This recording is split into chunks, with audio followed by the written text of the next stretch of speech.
Hello, and welcome back to Alice Talks Football, and welcome back to another live Manchester United transfer news update show. Big boost coming in as Julian Nagelsmann wants the Manchester United job and would be open to it and would say yes to it. Apparently, we're going to talk about that. Obviously, Vivel has a good relationship with Nagelsmann, anyone that's worked at RB. But talking of Vivel, he has been scouting players outside the Premier League for the midfield solution, and one of those names is and the mic's fallen. And one of those names is Lucien Agome.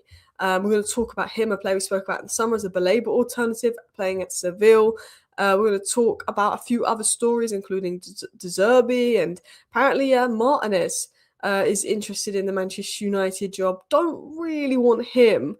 Glasner apparently not being looked at. So lots of interesting Manchester United manager news coming in. And then just talk about United's midfield targets, their wingback targets, and more. But we're actually testing out a new camera and a new sort of setup today. So do let me know what you think on this camera. Is it better? I think it's better quality. I'm not sure if I like the lighting. I think I'm going to get some more lighting to make it a little bit warmer. But we are testing up the new camera today. Obviously, we're working on the setup, as you can see, but we're going to get something on this wall here, some Man United stuff here, and then I'm going to put some black panels and some lights at the back at some point, because you can't really see the black because it's the same color as the wall almost. So we're working on the setup. We're at halfway. We need to get some panels, something on the other wall, and obviously we're working on the new equipment. And that, so I'm glad that you like the camera in that. I was worried that because it's better quality, it was going to lag more, but we've also solved the Wi-Fi issue by moving apartments, because where I used to live, the Wi-Fi where I used to live is just awful. But there is a YouTube plaque up there, but you can barely see it. Anyway, let's dive into the news. Let's dive into the stories. Let's dive into Nagelsmann talk and other updates. Now, look, first things first, before I even really dive too much into Manchester United manager news, no decision is going to be made to April. I think Man United are going to see what Carrick does. I think Nagelsmann is on the list. I think, and he's a general candidate. De Zerbi's on the list as a general candidate. I think there's managers like Tuchel we would like, but he's staying at England. Ancelotti would like, he's staying at Brazil. Enrique's one, but I think he would want power if he went to Manchester United. So I do sort of look at it, and I think, this list of managers is getting smaller and smaller, with Tuchel staying at England and Ancelotti staying at Brazil. That I think Nagelsmann is going to be one of the main lists on Man United, one of the main managers on Man United's candidate list. And I think our chances of getting Nagelsmann look quite strong if we actually want him, because of his relationship with Vivel, the fact that he would be willing to be the Man United coach. He is interested in a Premier League move. He would potentially say yes to Man United. It looks like if we do choose Nagelsmann, then he's willing to come. Whereas if we chose Tuchel, he wasn't willing to come. If we chose Ancelotti, he wasn't willing to come. We don't know if Enrique is willing to come. Now, Man United haven't made any decision. They're going to wait and see, obviously, what happens with Michael Carrick first, and make a decision in April and see who's available and weigh out some candidates. But Ben Jacobs said that Nagelsmann would be interested in a Premier League job, is expected to be available in the summer, and that Nagelsmann is very open to becoming manager of Manchester United, is now being reported. So I'm going to get all the news up on my slides and all of this.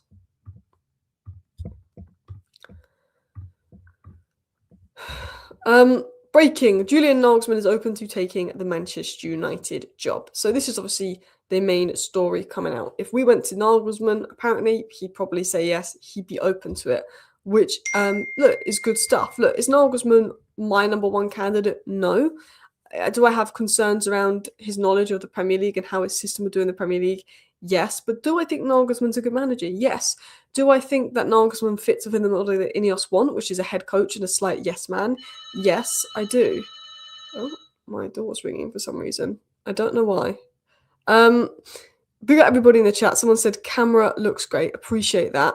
But my door's just gone. I'm going to ignore it. I don't think it'll be important.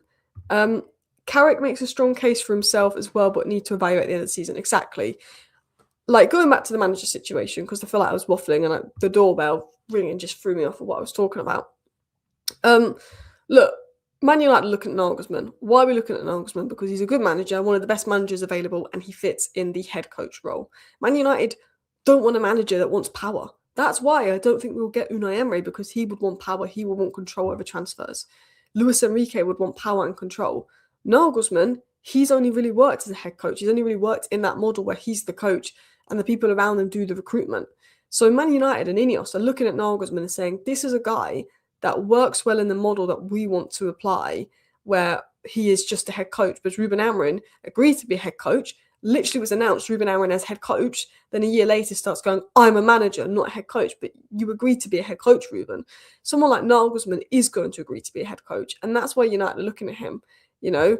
Would it work? It's hard to know if it would work. I think he's a good manager. I think tactically he's a very good manager, and I think he's one of the best manager candidates out there. But you can be a very good manager and not work at Manchester United. I like Nagelsmann. I think he's a great manager, and I think he's someone that Manchester City will look at when Pep goes. I think he's in that category of managers near the top. But one thing I will say is we don't know how we do at Man United. You can be a good manager and you can fail at Man United. Like, you know, Pep Guardiola and Jurgen Klopp, there's still chances they could go to Man United and fail. And they're proven elite Prem managers who've won the league and done mad things. It's just Man United, like, I wouldn't know if Nagelsmann was going to work. I would be more confident of Nagelsmann working than Oliver Glasner, for example. I think many people would be. And Oliver Glasner has Prem experience, but it's difficult. And look, of course, Carrick is making a strong case for himself. Again, no decision should be made until at least the end of April. But I think we've got to get into May, look at Nagelsmann, look at the other candidates on the list, look at Carrick, do the interviews, weigh out who is the best. You know, I don't want Iriola, I don't want Glasner, but, you know, if it's Nagelsmann or Carrick or Enrique, it gets a bit more interesting. Xabi Alonso could be mentioned, but apparently, you know, he would want to play back five. We want to move away from that. You know, it could be many things. Nagelsmann worked with Vivel at RB. He would endorse all Vivel's scouting recommendations exactly. And look, Ruben Amorim wanted Watkins. Vivel went, let's get Sesko. Vivel and the recruitment pushed for Le Mans over Martinez as well. I trust Vivel. We've gone 4 for 4 this summer for transfers. Le Mans, Mbumo, Cunha, and Sesko have all been hits. We've gone 4 for 4 for transfers. I trust Vivel more than Wilcox. Wilcox wants Delap. You know, Amorim wanted Gyökeres. Well, you know, Vivel wanted Sesko. I kind of trust Vivel in that sense of, I think he would be happy working with Vivel. I don't want Jason Wilcox choosing who we buy, but Vivel, I'm happy with him because some of his recruitment and some of the names that apparently Vivel was looking at right now, I like. They're like outsider names that I like, that I think are interesting. The one thing, and Matthew makes a good point here, United will not be going for a manager who can't join after the World Cup. I mean, didn't Enrique join PSG after the World Cup and won all that PSG? But I know what you mean. It's more inconvenient that he can't join until after the World Cup because pre-season is missed. Is there a pre-season? He has less time with the squad, less time with the players, less time to do this and that. The one drawback is I think United will go for Nagelsmann potentially. But I think if Carrick does well, it goes to Carrick. It's easy. I'll be honest. If Carrick does well, they give it to Carrick. It's easy. If Carrick doesn't do well, I think they push for Nagelsmann, who'd be willing to join, who Vivel would like, who ticks the head coach model. But that is the drawback. It makes it harder. Nagelsmann, promising candidate, but takes special character to deal with pressure and attention here. I agree. Every manager will fail here under this ownership. Every manager will fail. It does feel like that as well. People don't want Carrick because of Ollie, but he has more relevant experience managing United than anyone else on the list. That's the thing. This sort of conclusion of, we saw what happened with Ollie, which means we can't give Carrick the job, I think is crazy. You know, look at Arteta. I know Arteta hasn't really won anything, but Arsenal are probably going to win something. I mean, Arsenal's Champions League draw is lovely. You know, I think, you know, just because Ollie doesn't work out doesn't mean that Carrick's not going to work out. Do you know what I mean? Oh, we gave an interim the job before and it didn't work out. It's obviously harder when Carrick's permanent manager because then he has to be like, okay, I want to sell you. You know, right now he's like dropping players and he's only here to the end of the season and players can't really be mad about it. But when he's the permanent manager, of course, that job gets harder for Carrick. But in general, I think, you know, to say let's not give it to Carrick because of what happened with Ollie, I think is a little bit reactionary. Like it's a different manager, it's a different era, it's a different recruitment. Ollie failed because he never got DM. I trust, you know, I don't like Ineos, but I trust Ineos running operations a lot more than I trust Woodward and Murta that Ollie had to deal with as well. So there's other sort of factors there. Isn't Cunha a miss? He's neither a 10 or a left wing in a 4-3-3 system. I mean, you can look at it that way and go, now we've changed managers, you know, does it suit Cunha? For me, we need to, if we're going to play Cunha left wing, we need to get a overlapping left back, someone that can hold the width and be an overlapping left back so Cunha can operate on the inside. I think that we just need to get a left back that complements Cunha on the left wing. I think Dorgu could do that at left back. I mean, he's never going to come to Man United, but I'd love your Lewis Hall. I'd absolutely love your Lewis Hall, but he's very Newcastle through and through, so I wouldn't expect him to leave you guys. But yeah, I think it's obviously what Man United are probably going to do is wait until later in the season, see how Carrick does. If Carrick does well, I think they'll probably give the job to Carrick, which look, I'm relatively happy with. If Carrick does really well, gets their place, I'm happy for Carrick to get the job. But I don't want it to be give Carrick the job because it's easy. I still want us to have the interviews with Nagelsmann. I still want us to have the other interviews with top managers and actually weigh it out, not just give it to Carrick because it's easy, he's done well. I want us to talk to top managers and stuff. Carrick's weakest area is his talent ID, but we have one of the best talent eyes in Europe with Vivel, and that makes Carrick better. I agree. I'm quite confident in what Vivel has done. Hopefully Barca will buy in safe football. I mean, I just don't want Arsenal, Liverpool or City to win it. I don't care if anyone else wins it. Anyway, continuing on into Nagelsmann. So Nagelsmann is open to a Premier League job and is set to be available in the summer after Germany. Obviously, De Zerbi is also expected to be on the United shortlist. He also mentioned Martinez. Now, I'd be very shocked if we did go for Martinez and did make a move for Martinez as manager, but he could be one to watch. But De Zerbi and Nagelsmann seem to be the two most linked names. It was Tuchel. Tuchel's no longer there. It seems to be De Zerbi and Nagelsmann. I think United have completely gone off Glasner after what's happened this season. It was said on Oliver Glasner by Andy Mitten, who's a very reliable journalist, that absolutely not someone I've heard to be in the conversation about future United manager. We don't seem to be looking at Glasner. We've seen to gone off the Glasner train. The links to Southgate and Eddie Howe, there was never really any reliability in them. Right now, I think it is Carrick gets the job. We look at Nagelsmann. We look at De Zerbi. I don't really know about other names. I don't think Enrique is going to happen. I don't think Xabi Alonso is going to happen. I think if we wanted Maresca, we would have brought him in already. If we wanted Southgate, we'd have brought him in already.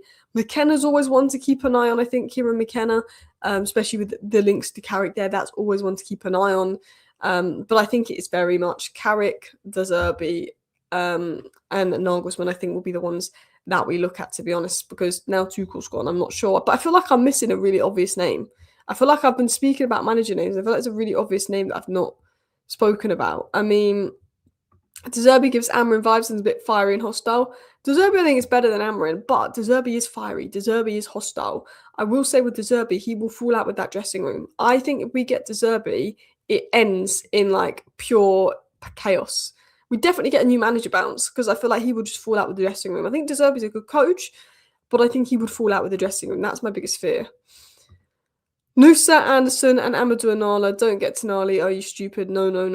I mean, I don't think we'll get Tonali anyway. He's on the list, but I don't think our chances of getting Tonali are particularly high. I like Tonali. Ideally, Elliot Anderson would be amazing. Tonali would be amazing. I like Nusa, but I'm not super bothered about it. Amadou Onana, if he was guaranteed to stay fit, would be nice, but he's just not guaranteed to stay fit. So I'd probably move away from Amadou Onana just due to fitness concerns, if I was going to be completely honest.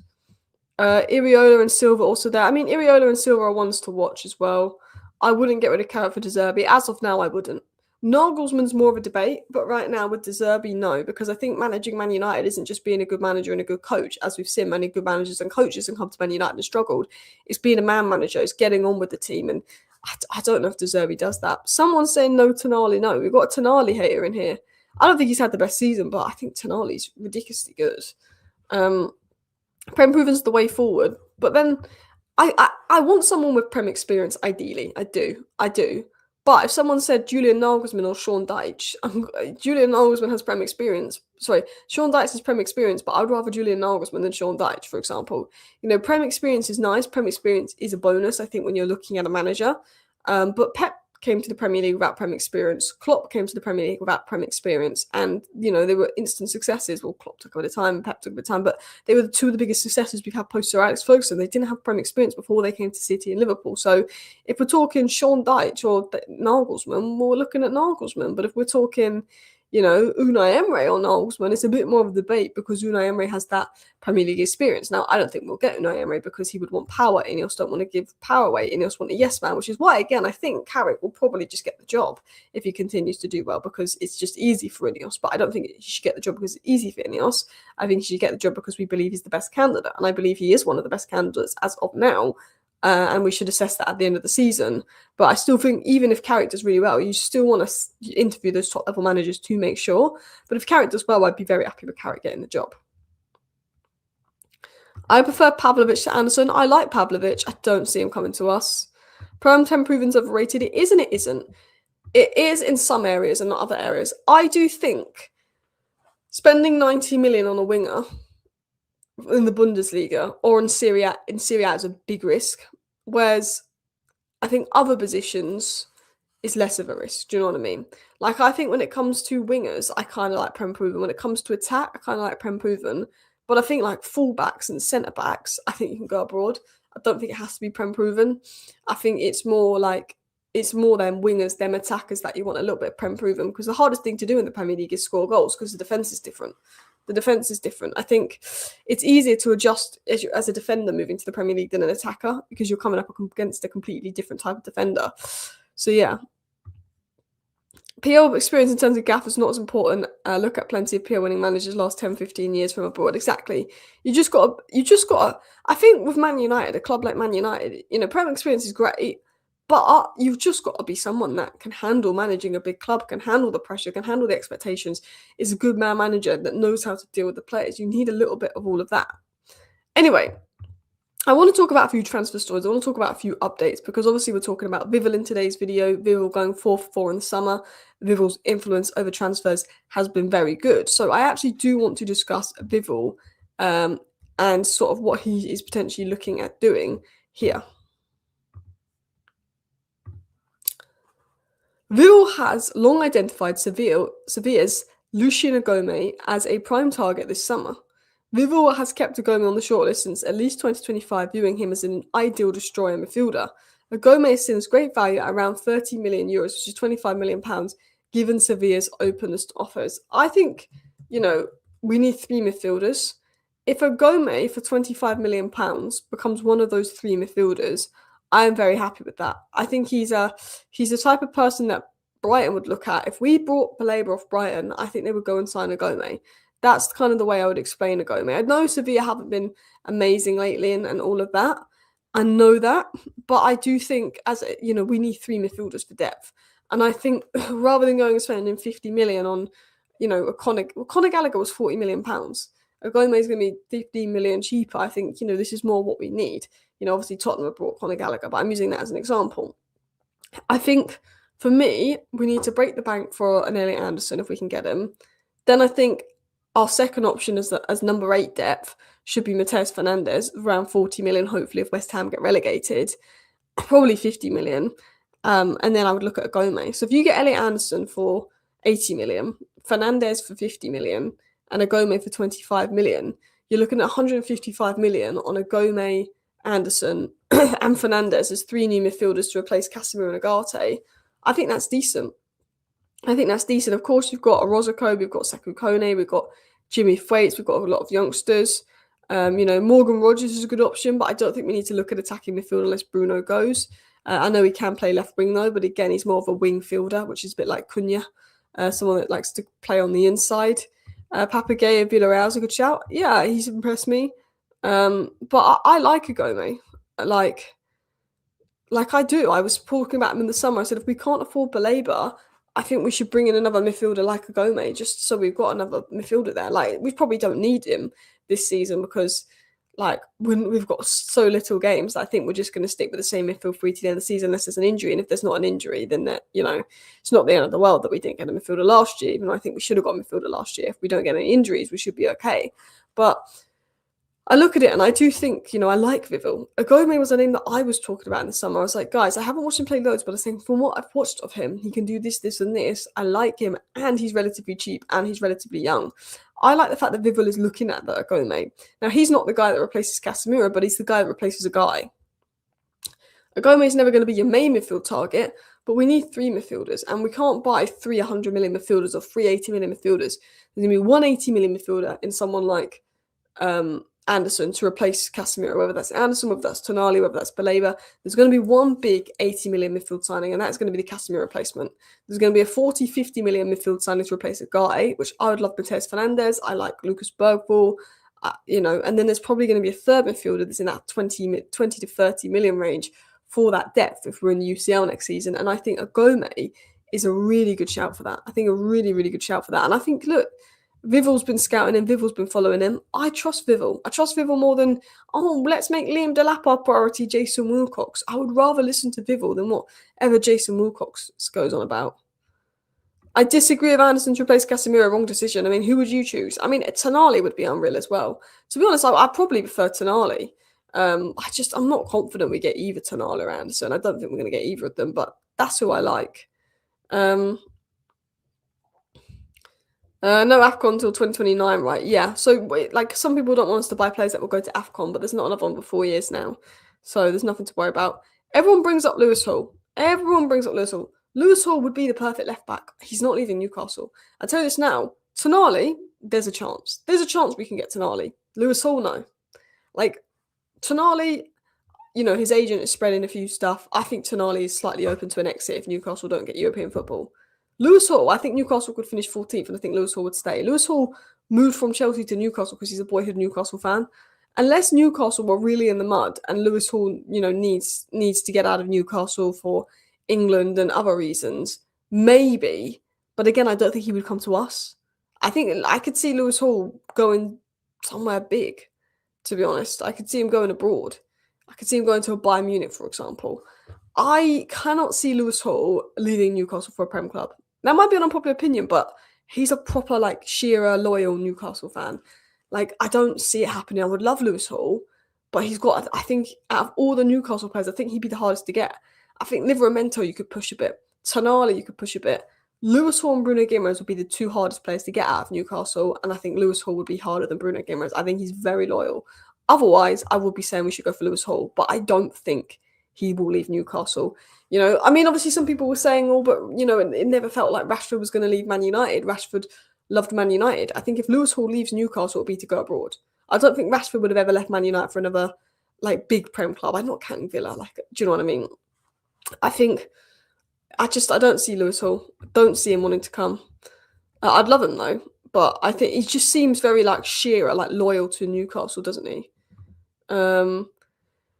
If we have 340 million to spend and are willing to pay 300k wages for top players and not average ones, we might tempt some quality players to join. Look, in an ideal world, we get one of Tonali or Anderson to be the DM. We get Mateus Fernandes to be the second midfield signing to replace a guy. And then you get a third midfielder in, whether that's a Bergvall, whether that's the Gome. That's three great midfielders. But we can go raid PSG of someone like Kvaratskhelia Helia. And if not, maybe go for Njai.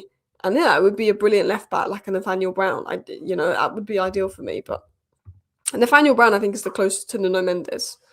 So, yeah.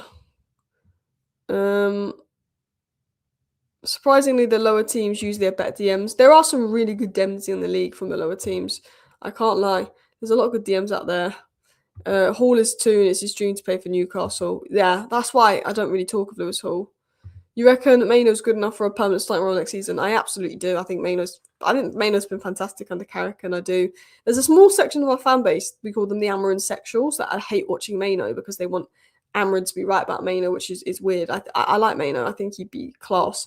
You just need a really good athletic DM next to Maino that can unlock Maino to do what he does on the ball and get further up. But Maino's been covering a lot of distance. Maino's improved a lot athletically. In terms of transfer news, I want to talk about a couple stories. So obviously, going back to the beginning, United are looking at Nagelsmann. Nagelsmann apparently, would say yes if we really wanted him and is open to the job. De Zerbi's on the list, Martin is on the list, but not looking at Glasner. United want a specialist right back or right wing back or left wing who can drop into a left wing back position, according to Ben Jacobs, which makes no sense because we're going back to a back four. So what Ben Jacobs, I think, is trying to say is if we sign a fullback, we want a very attacking-minded fullback that could play wing if need be. We need a very attacking-minded left-back that likes to hold the width to allow Cunha to go more central and operate in the pockets to get the best out of Cunha. If Destiny Udogie could stay fit, I would go for Destiny Udogie, but he can't stay fit. If Lewis Hall was possible, I'd go for Lewis Hall. It's not possible. So I would probably go for Nathaniel Brown, who's probably going to go to Bayern Munich. I don't think there's many good left-back options out there right now, to be honest. So, look, we've got Dorgu. Who's a good player. So, you never know. I am starting to feel better. I'm not 100%, but I'm starting to feel better. Criminal the lack of minutes Maynard was getting earlier in the season, but Amarin sort of mid-2 made it difficult to work anyway. I agree. It was criminal that Maynard got ignored, but Amarin's system wasn't the one for it. But I think what's criminal about it is our midfield wasn't good and he would still ignore Maino. If we were winning every game and our midfield was good and he ignored Maino, you're like, he's unlucky. But our midfield wasn't good. There was a build-up issue which Maino could solve and you could push Bruno further up. And like, I know that one of Cunha and Boomer has to come out if you push Bruno further up. But, we've seen Carrick put Cunha on the bench a few games and Cunha comes off the bench and he's more impactful. So, yeah, it was a shame how Maino was treated. But if Dorgu stays fit, it will be good. I think Dorgu Cunha left-hand side would work well. Listen, people, I'm going to wrap up today's live show here. I just wanted to talk about all of the news, all of that, about Nagelsmann being open to the job, about Vivel and obviously the good work he's been doing. He's looking at Gomez and Nagelsmann, the manager situation.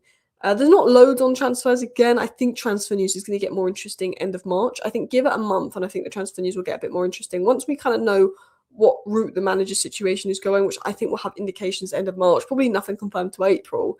I think transfers will get a lot more interesting then. I think we just have another month of a few stories here and there. But I think Luciano Gomez's name emerging from Sean Connolly, who I think is pretty well informed, is one to watch. That's one to keep an eye on. Let me know your thoughts down below. I'm just going to see if anyone needs a redirect. Should we see if anyone's live to redirect to? Anyone we could give a raid to? I know no one seems to be live. Anyway, thank you everyone for watching. See you next time. Bye.